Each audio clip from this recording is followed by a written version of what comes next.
Welcome back to Dubbzi Bricks for another episode of Building the Tantive in Lego. In the last update, we got this structure here all built up, which is the front of the vessel, the cockpit. And I started to work on the front bit here, trying to work out how I'm going to get that curved shape. It's almost like a barrel, and wasn't happy at all with this end result here. I found this photograph that I took from Brictionary in Dublin, and I like the look of it. I think that could possibly work. But what I need to do is try and get this circle on the end here brick built if possible. So I'm just going to experiment with this.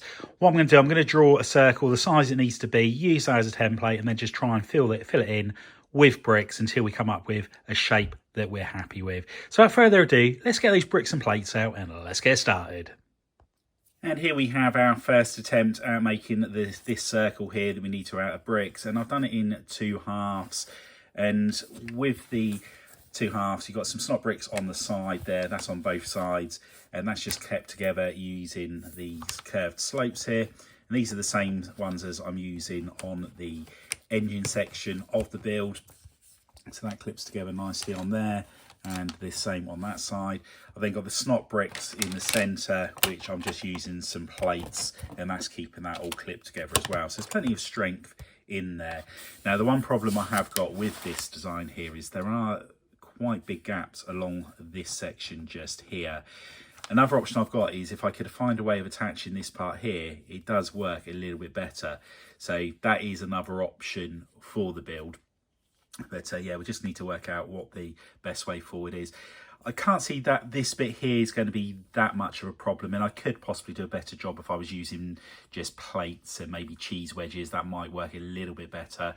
Because you're going to be having plates resting on top of it, you're not really going to see the gap, and I'm probably going to have something that overlaps it a little bit as well anyway. So I think I'm trying to make it too perfect for my own good here. So yeah, just need to, I'm going to have a little bit more of a play to see if I can attach this somehow. And then what we'll do is we'll bring the build over to the table and add the first one of these circles onto the cockpit. And there we have the 2 end parts for the cockpit section. And I've used plenty of snot bricks in here. That's going to enable me to connect loads of details to the ends of the cockpit area. And it's good that this stud here does actually connect up to that one if you put a plate on there. So once I put all of the details on here, it's actually going to help strengthen it up as well. Hopefully we've got enough snot bricks in there to get all the details that we need. Now what I need to do is actually build this into the actual build itself. At the moment it's completely solid on both sides, so I will just have to remove a couple of these bricks whilst building it into the actual build itself. Now the bottom half of this here is the studs pointing downwards, so we'll only be able to connect it to the parts on the top there. So let's bring the main section over to the table and get these 2 parts attached to the build. And here we have the 2 end panels all attached to the ship. And once I've got all of the plates or details over the snot bricks there, it's really going to help to strengthen it. It's a little bit fragile at the moment. I could quite easily knock that off. And again, on the back here, this is actually built into this part now, so there's plenty of strength on that side of it. So once it is all connected together, we should be absolutely fine. Now what I need to do now is just work out the size of the next circle in here, and the beams will then rest, or the skin will just rest between the 2. And one plan on doing is having some doorways that won't actually lead anywhere, but to give the illusion that there's a room either side of the cockpit. So yes, I just need to measure that up. I did do a measurement before, worked out the template, but it seemed to be very big compared to these outside ones. So just need to double check the math on there and make sure it's all correct. And I've had this massive parcel arrive today from Vineyard Bricks, as you can see by the tape here. And I'm absolutely blown away by the generosity of Johannes from Vineyard Bricks. I placed an order for some Lego sets which are in here, and I'll show you those in just a moment. But A, he's refused to charge me for the postage, and secondly, I also ordered some stuff from his Bricklink Store as well, and he's refusing to take payment. The generosity is just, I'm just blown away by it. So thank you so much, Johannes. I really do appreciate that. It's really going to help with the Tantive build. So anyway, there are a couple of Christmas presents in this. I need to remove those first of all, and then I'll show you what I've purchased for myself. And here we have the first 2 sets to the collection. We've got the UCS ATST and K2S. So I'm really excited to be building these. I did build the original one of these back in the day, and I stupidly sold it, which I really regret ever since. I was so pleased when they re-released this set here.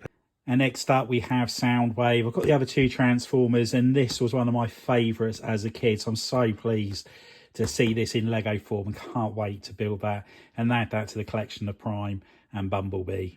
And here we have the final two sets, the MTT and the Tiny Tank, aka the Republic Juggernaut. And I know these two sets have been criticised a lot due to their size and their cost. However, the price I paid for these, I was more than happy to pay it. And I've never owned an MTT or a Turbo Tank, so I thought it was about time I did so. I really wanted the Galactic Marines. I know there's been a lot of criticism about the lack of waist capes and whatever else, but I'm happy to have them in the collection, and I'm sure they're going to look good on the shelf once we get them all built up. Let's now have a look at the Bricklink order, and I'll show you what was in that. And in the first bag here, we have a load more of these 6x8 Technic bricks. I've got through so many of these on the Tantive, the Onyx Cinder, and also on the bridge in Gotham. I needed some more of those. In the next bag, we have got some of the 4x6 Technic bricks in black. Again, pretty much out of those. In the final few parts, we have got some lift arms here, the 13 long ones, some 3 long ones, which is perfect timing as I need these for the cockpit section of the Tantive. We've also got some of the 11 long ones, and I've also got 4 CMFs, and all 4 of them are the character at the back there with the purple hair and the shield. And yeah, I've got an idea for a mock in the future, and I needed a few of these minifigures, and unfortunately I didn't buy them when they were on the shelf, so glad I managed to get hold of those.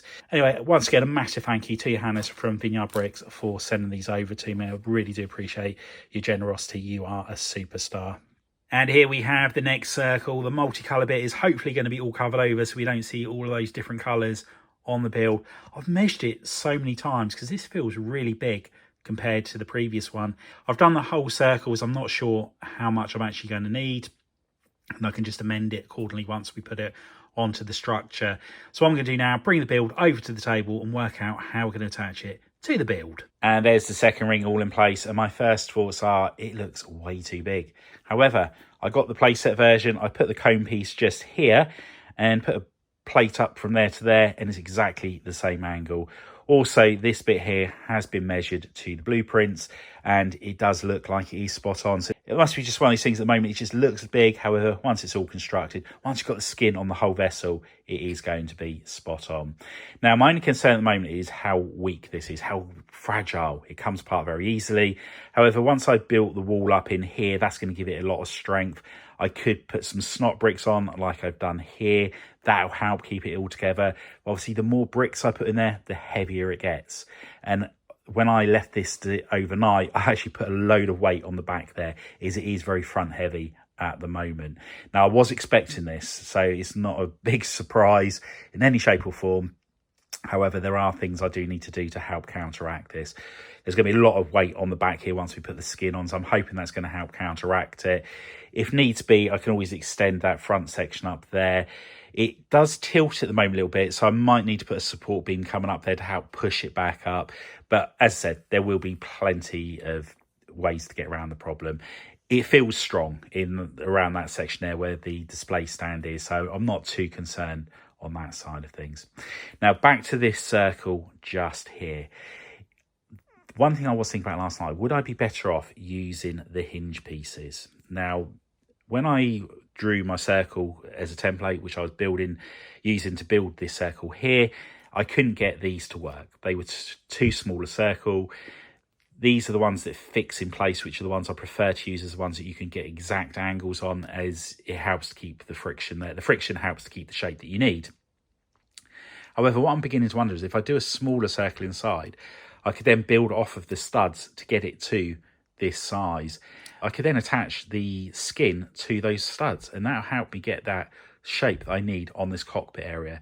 So I'm just going to experiment with these, make a circle up, see if by doing that and then adding some bricks onto the studs on the top, can I get that size circle? If I can, I think that is the way that I'll go forward, as again, these will be considerably lighter than that if I had to build that all up with bricks. So let's get the circle back out on the paper and let's start experimenting with this new idea. And this technique is not going to work. I can't get a large enough circle that will enable me to keep this section here at 4 studs. And the problem is this is the shallowest join you have on here, so I could use the hinge pieces where it doesn't fix or doesn't clip in place. However, then you start risking the chance of losing the actual shape of it once it's all built up. If something is pushed against it, it might go in a little bit and then it starts getting really fiddly. So I think we will be going back to this design on here. If I do think of any other options, any other designs, then we'll give that a try. But yeah, let's look at putting one of these back onto the ship and giving it as much strength as possible.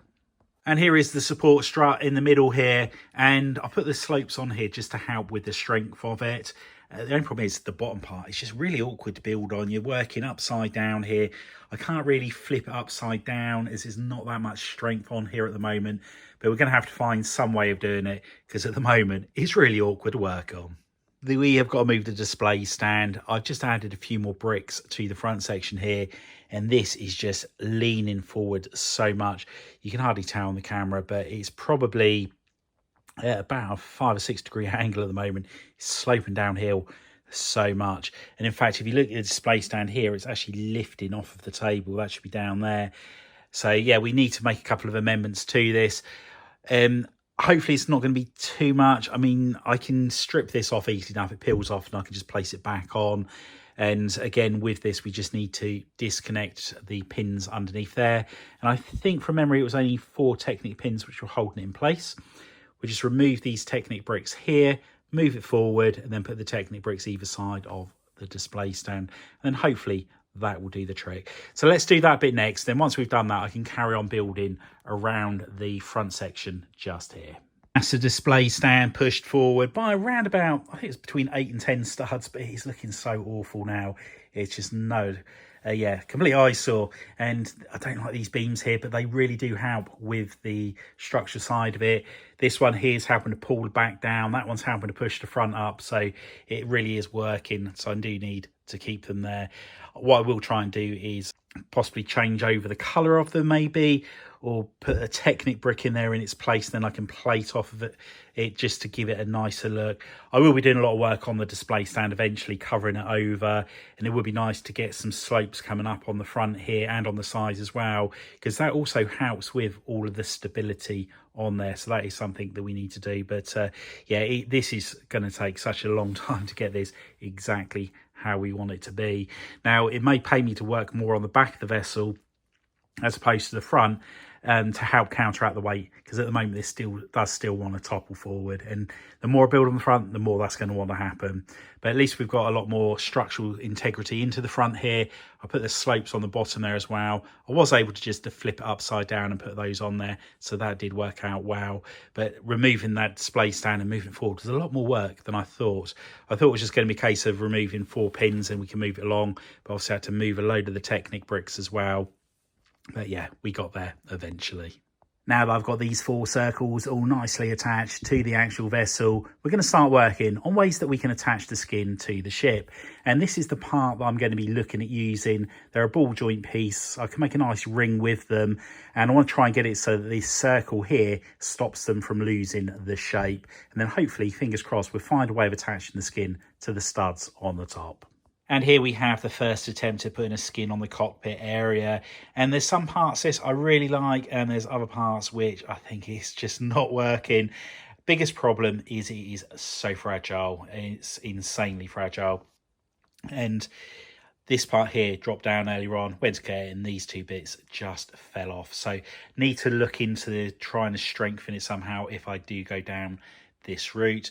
Now, the technique that I've used is we've got these ball joint pieces in here. They're going all the way around, and they're just connected at 4 points on the top, the bottom, and both sides. Then on top of that, we've got the hinge piece, and then the plates are going on the top there. Now, by using the 2x8 plates, it is curving a little bit, so ideally I would use some of the 4x wide plates. That should hopefully strengthen up and give it a little bit more strength. But I'm just wondering whether or not this is the right way forward. Filling the gap in, I'm sure there's going to be a way of me attaching this to it. I'm not that too bothered about that. And it's using these slope pieces here, which I've never used before. So I ordered these in for doing some modifications on my ATOT and dropship build that I did a little while ago, which I've still got to finish. But yeah, these they're filling the gap nicely, but I'm not convinced that this is the right way forward. And once again, looking at it, I just feel like it's so big and it's going to be going up so high compared with the rest of the build. So I really do need to make sure that I have got all the calculations right. I keep worrying about this, or questioning it, should I say, but every time I measure it, it does say that I'm coming up with the same answer. So yes, we'll soon find out. We could very well have yet another Dubbzi Brick rework at the end of it all. But anyway, I'm just going to have a look at another option now, see if I can find another technique. I was wondering about adding a second ring of the ball joint pieces in there, but I don't know if that's going to do a great deal. I'm just wondering about using some Technic pieces for connecting to, so that's the part I'm going to look at next. So what I'll do is I'll just rotate this around 180 degrees, work on the other side, and just see which one I prefer. And the next technique has not worked, and I was trying to have these axles here go from one circle to the other. Then I would have slid some of the modified plates which have got the axle connector on them, and then plated on top of that. But as I said, it just hasn't worked. So scrapping that idea. And it's another day in the Lego room. And last night I spent hours looking at images of both the Tantive and all different techniques for potential ways of covering this part of the vessel. And the only thing I came up with was the UCS Rebel Blockade Runner, which is obviously the Tantive IV. And they used the brick version of these pieces here, and then the hinges on the top of it. And then they just angled the plates down from the hinges there and put a rubber band around the end to keep it all in place. Now, obviously, I can't use that part, as we mentioned previously. It is, in effect, the same technique as this. It's just a different part holding the hinge piece. So I do feel like I'm on the right track with this. It's just a case of fine-tuning it and getting more of the hinge pieces in there. Now, when I was looking at the images of the Tantive, I thought about approaching this in a totally different way, which I think could help massively. It's certainly going to help with the details. Now, on this part of the vessel here, as you'll see on this image, this section actually has a chunk taken out of it. So I'm thinking I'd probably be better off doing all of those details on there and then adding separate panels all the way around the cockpit section. It almost looks like separate panels in the image. You've got all these different lines on there. And I think it may enable me to get more detail into the front of the ship. It's going to be quite easy to do on these circle parts here, because these just obviously snap off. The bricks are going in this direction, so I can quite easily take chunks out. And I just feel like it's going to help a lot with the strength of it, but I want to keep the circle because I think it helps to keep the shape as well. So yeah, that's where we're at the moment. So I think what I'm going to do, I'm going to start off by working on the right hand side here and take the chunk out, put the plates in where I think they're going to be, and then I'm going to turn my attention to adding the details onto the end here. And then after that, I'll have another think about how I want to put the panels on here. Will I be going for just 2x4 tiles, or will I continue to look at options with these curved slopes? The 2x4 tiles, if I can get away with doing that, it is a much better idea, because it's going to cost a fraction of the price, which means I can get a lot more work done a lot quicker, which would be nice, because I really want to crack on with the build and get as much detail done on this as possible. Anyway, that's enough talking. Let's get some plates and wedge plates out and some tiles out, and let's start modifying this front section and see how it comes out. And here we have the details on the end of the cockpit area and on the front section as well, the cut part out of there. And really happy with how it's all coming along. Just need to find a curved slope to go in there, a 1x4, and then I can add that on. Now I just need to start working out how I'm going to go about covering the panels over on here. Because I've got these plates here, there's going to be a lot more places for me to attach hinge pieces to, or ball joints and bits like that. So hopefully we'll come up with a solution that we're happy with. But I'm getting very low on a lot of pieces, and a lot of the parts on here I need to colour swap out. If you look along here, we've got so many different colour bracket pieces, so I just need to order a load of white ones in. But I do need to place a Lego order very soon, so I will get all of the parts that I think I'm going to need to get a lot more done on this. Now, the good thing is, due to the way that I'm now building this, I can concentrate on getting the actual cockpit itself designed and all built up. So that'll be what I'll be concentrating on in the next update. I would have liked to have done the opposite one of these down that end, but as I said, run out of so many pieces, hence the wrong colour pieces in there. That's just going to have to wait for the time being. Anyway, I hope you've enjoyed this update. If you have, please remember to give us a big thumbs up. If you haven't already done so, please consider subscribing to the channel and hit that notification bell so you don't miss any future content on the channel. And if you know anybody else you think would be interested in building the Tantive in Lego, if you could share the channel with them, it'd be much appreciated. Anyway, thanks for stopping on by, and I'll see you next time. Bye for now.